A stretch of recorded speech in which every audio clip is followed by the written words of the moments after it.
Hello and welcome to reacting to the ownership of players now that Supercoach is out. It is George from Fantasy Take TV. So yeah, we'll go through defenders, mids, rucks and forwards and just look at the ownership sorting from highest to lowest. Won't go all the way down because you get your 0%ers and stuff like that.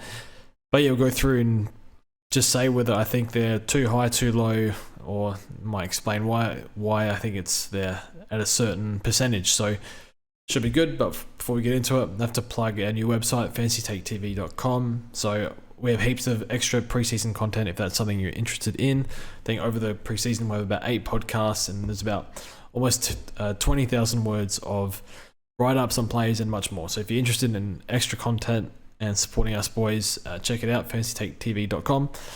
But yeah, I'll probably be plugging that a lot over the next few weeks. But yeah, anyway, we'll get into the video. So start off in defense. So Chess is a number 1 owned defender. Don't think he plays round 1, so I'm not sure people are aware of that. But yeah, he's way too high. Nick Dacos at number 2, an interesting one. I think if his name wasn't Nick Dacos, would he be at number 2? Probably not. But he's the prodigy. The probably should have been pick 1 last year. So, and yeah, we'll probably take kick-ins and get a bit more midfield time. And also, you look at the defenders, I'm not sure a lot of people want to pay 600k for a lot of these guys. So people look to a cheaper option, such as, I think the other one's probably Hayden Young and maybe Ed Richards, who's very low ownership. But around that price, I think people look to Nick Dacos. So understandable, but I think could be too high, but you never know. He's special talent. You don't know, who knows how good he could be in his second year. Connor McKenna, 40%, probably about right. If he plays, it's going to be almost impossible not to pick him. So I think I agree with that. And he's been training at half back, but it sounds like Wilmot is going really well here. So he's at 39.8%. So yeah, I think he should be higher because it sounds like he'll play round 1. And if he is the sub, I'm not sure if he will be or not, but maybe he's a bit more safer on the bench just because of how strong Brisbane's best 22 is.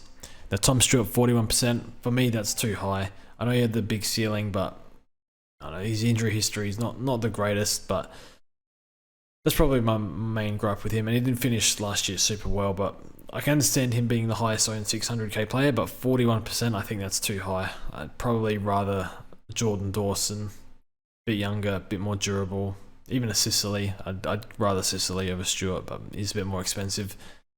So I think that's too high.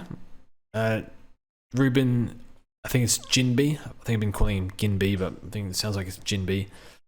38%, probably too high. It is a first-year player, and a lot of unknowns with first-year players. And we have a lot of mid-prices and slightly more expensive players like Allen or maybe even Caulfield if he plays. That a bit more senior, bit more seasoned, senior bodies. So whereas Ginby, reports have been good. Looks like he's playing a bit of mid. Bit of defense. Sounds like in his draft year he was a lot better when he moved into the midfield than he was a defender.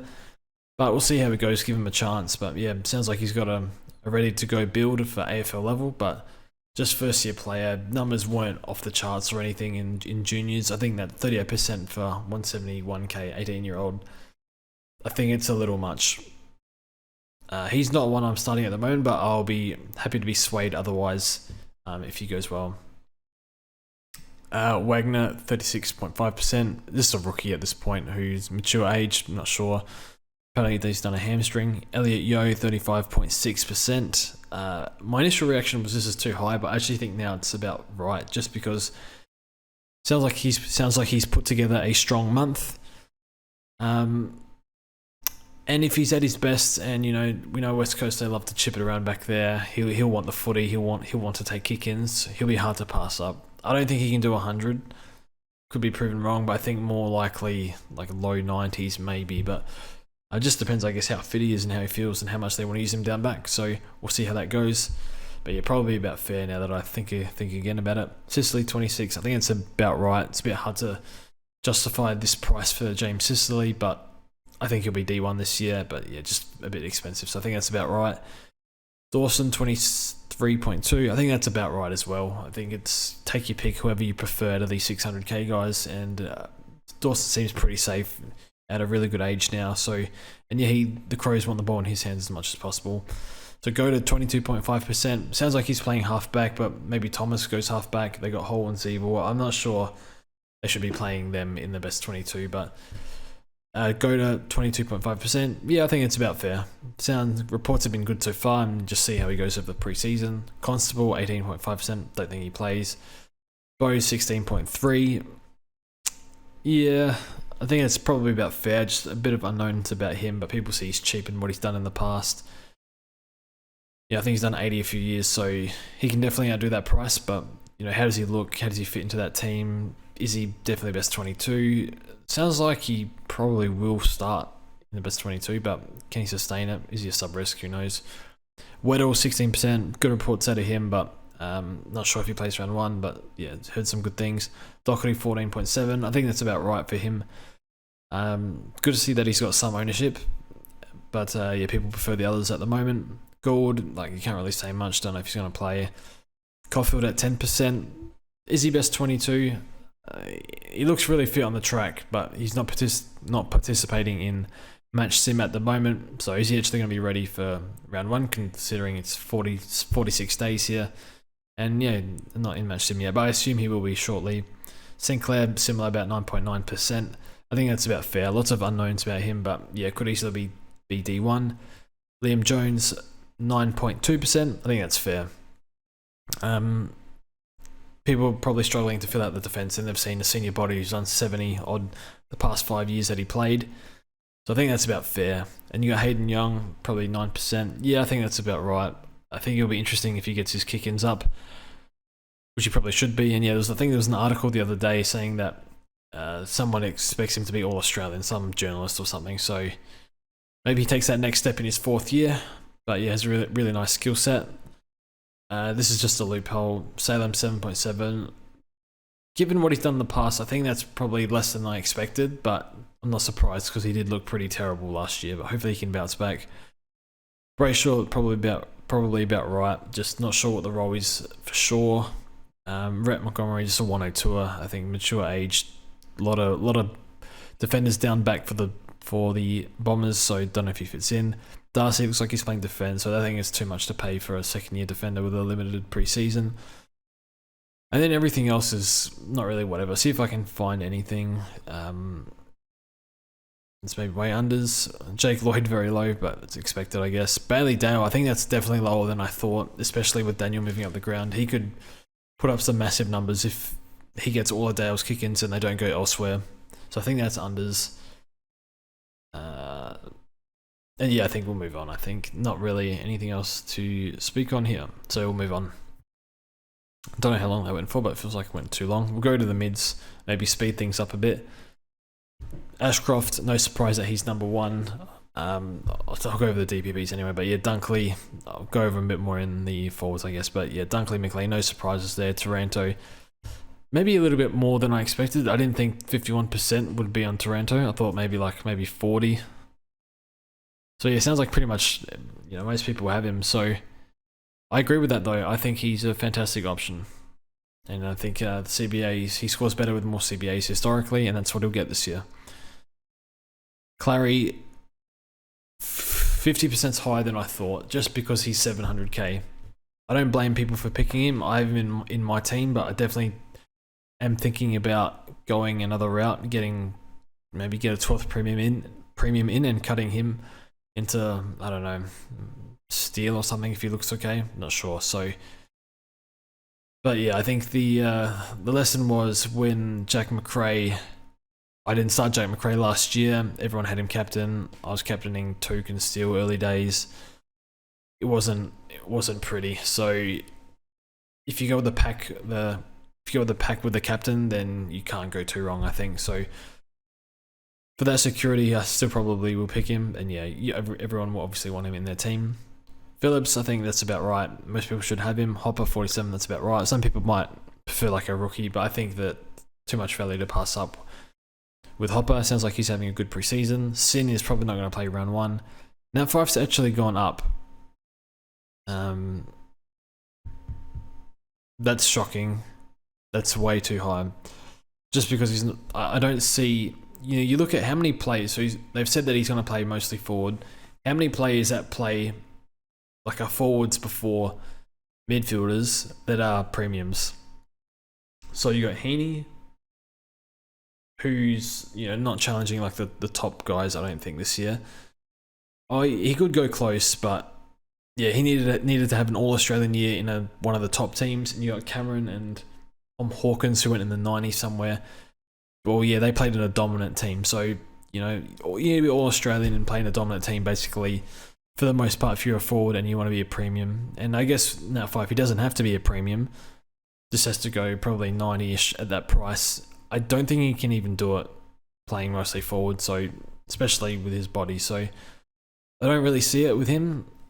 And yeah, if you don't have him, I wouldn't be worried in the slightest. So, but if you do have him, I guess you hope he pulls out a 90. But yeah, up forward, it's very, very difficult. As I said, all Australian caliber level to really get in the 90s, basically, just about. Took 37. I think that's probably higher than I thought for Took. I think Mike copped some tags early, so I think that's too high, but yeah, just at his price as well. I'm not sure there's much upside in here, maybe a few points, but that's about it. I prefer to upgrade to him. There's just not many mids here. Tom Mitchell, 26, probably lower. I thought he would be in the 35 range, just because, big name, new club.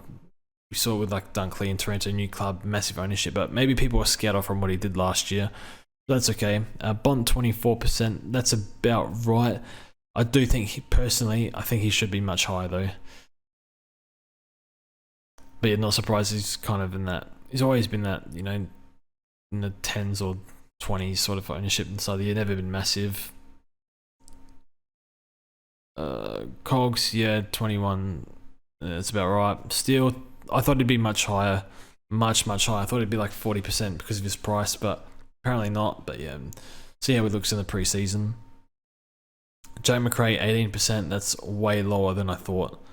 I would have thought high 20s at least, but yeah, people are not interested this year, it seems.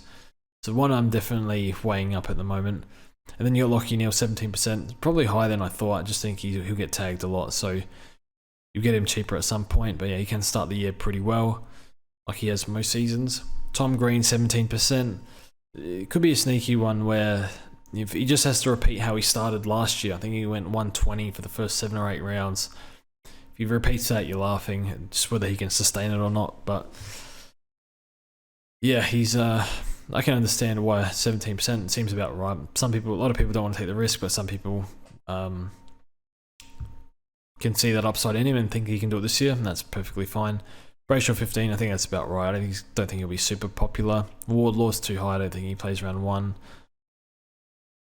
Horn Francis, 12%. I guess because he was the number 1 pick, maybe, but see how he goes. Maybe they just play him heaps in the midfield.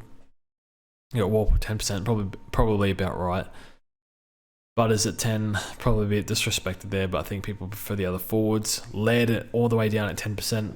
I think it's just simply people prefer Oliver, a bit younger, been a mid-premium for longer, but I think Laird should be able to somewhere go in the 120s, so yeah, it is pretty low for the highest priced player in the game, but maybe if there was no Oliver, then people would look to Laird. So yeah, that is probably lower. I thought it would be maybe a little bit, at least 5% higher, but not to be. And then you got a bunch of other guys here.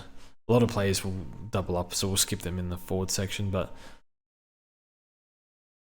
Dusty, 9.7, that's still way too high. It just goes to show that, the big name players just get a bit more ownership.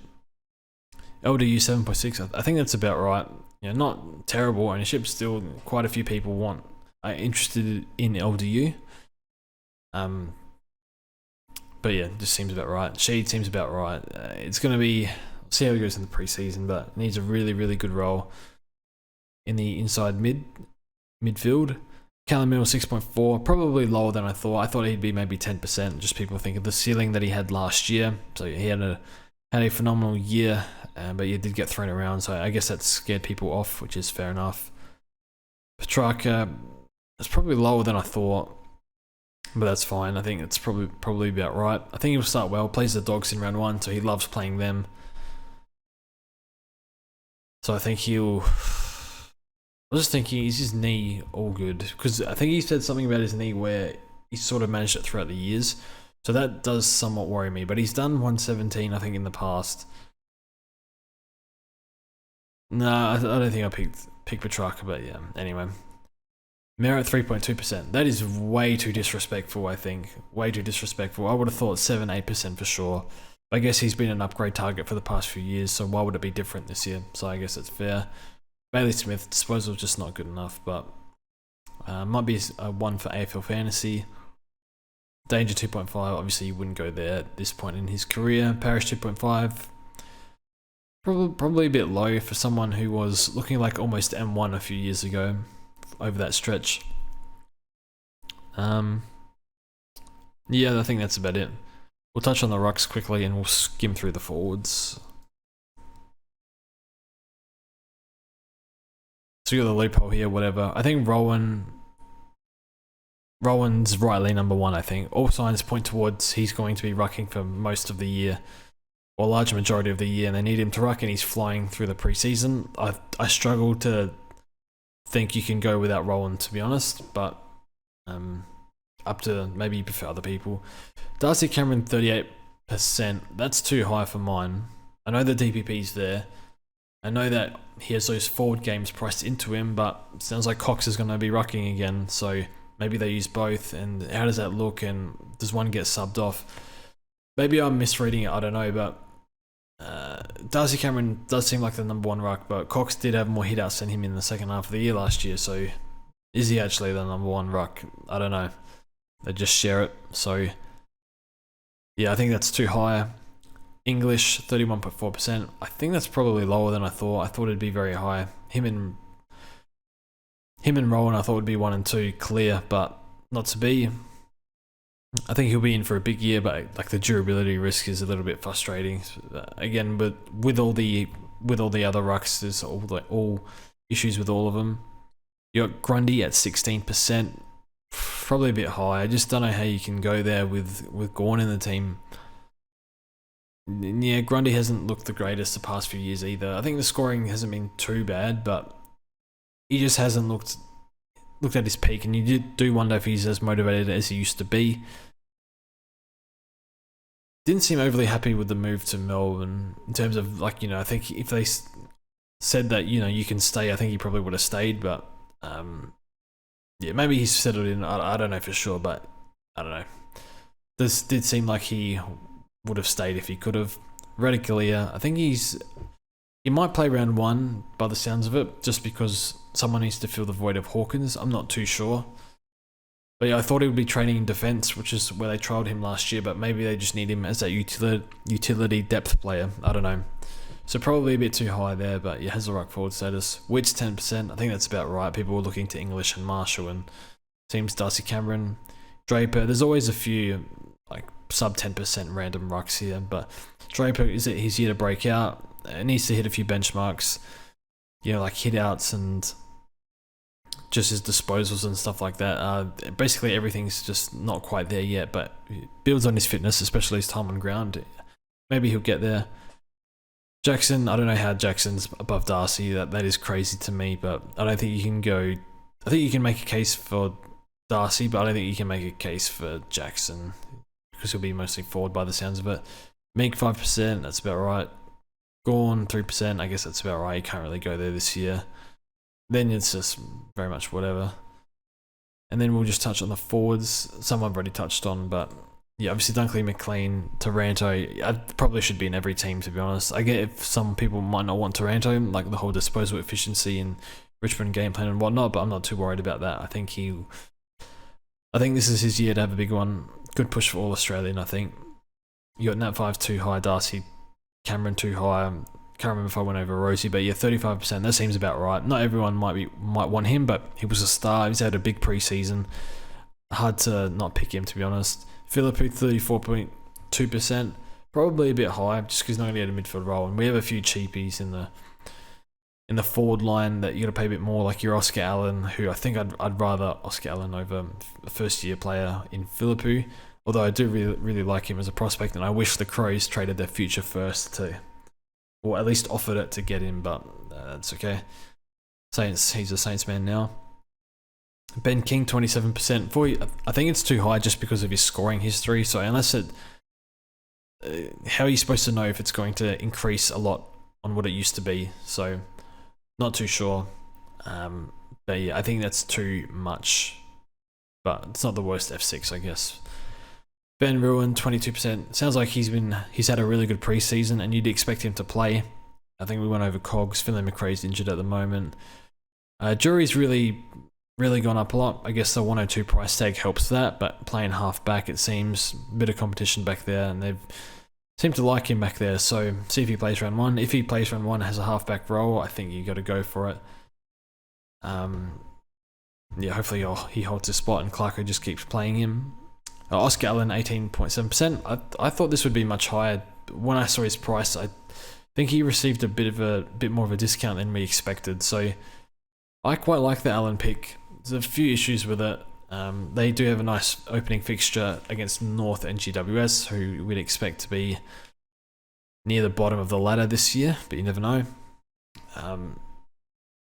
But yeah, I don't mind it. 210k for number 1 key forward who's gone 80 in the past, but he did a bit of rucking back then, and West Coast aren't as good as they were. But I don't know, maybe West Coast bounced back a little bit this year. Lots of hype coming around there, but not too sure. She's probably too high. Just going to play 200k for a guy that's first year player and probably going to be mostly forward for the, I don't know, half forward for the entire season. So I think that's too high, and I wouldn't go there. Davey, I don't think he's going to score enough. Joe Richards, done a bit of work at halfback, can kind of play anywhere, but I think he could be a round 1 bolter because they picked him out of the Bush League or something, and they really like him, and apparently he's had a good preseason. So see how that goes. James Sardis or Sidsas, Cheetahs, whatever it is. I just don't see a spot for him. Bruce might be playing down back this year. Maybe he goes forward to cover for Lob if something happens early to him. But yeah, don't know. See if he's actually best 22. And then you got, I think we've gone over these. Thomas is probably about right. Just needs to not get punished with a suspension and look in the preseason. And then I think take Hickens as well, and then ticks a few boxes, and his ownership will be going up. Cunnington, I think it's probably about right for him. Not someone I'm interested in though. And that's about it. Heaney at 3.8%. It's 120k cheaper this year than last year, so I don't think you can go there. I think Flanders 3.6%. Maybe I thought he'd be like 10% when people look at his VFL numbers, but how much mid-time does he get? Gordon 3.6. I think Gordon's a definitely candidate to break out. It's just they have 4 big names. You've got Robot, Warner, Mills, Parker. Probably ahead him in the pecking order. You know, they probably can start. You know, he can be really effective at half forward anyway. So I think he'll get there when he gets the opportunity. But does he get the opportunity this year? Anyway, I think that's everything. Dylan Moore 2.8%. Sounds like he's going to be more forward this year, which is unfortunate because he went 108 in the midfield. So yeah, very annoying for us fantasy players. So I think we'll leave it at that. Probably the big ones. So that's the wrong one. All coaches. I just got to filter by position. There we go, fixed it. So yeah, obviously, like it's pretty hard to, you know, I think these 4, Ashcroft you got to have, Dunkley you got to have, McLean you got to have. Probably I would go Taranto as well. And then again, you got your Oliver here. So I think the top 5 probably. I reckon Dacos will sneak in there eventually if he has a good preseason. Yeah, I think Bont is one. I think plays that will go up a lot as preseason goes along. Probably a better topic than just Reed looking at this. I think Wayne Miller will go up when people realise he's having a good preseason and playing half back, although I had a few negative comments on him, but I do have a bit of faith that will be okay. I think Flanders, if they've been pumping his tyres so much at the Suns, so I think his will go up, but we'll see what sort of mid-opportunity he gets. And yeah, I think Bont will go up. By all reports, he's absolutely flying, injury-free. And yeah, been overseas and all that. So I think those are the 3 that will go up a fair bit. In terms of decrease, you get your Chesser will go down just because injured. I think Fife will go down. Maybe, I don't know. It's just ridiculous that he's 38.7% and he doesn't even have a good role. And then I think Yo will keep the longer Yo stays fit, I think the more he'll creep up. And I think Rosie will go up as well once he kills the preseason. That's it from me. Thanks for watching, and we'll see you guys in the next one.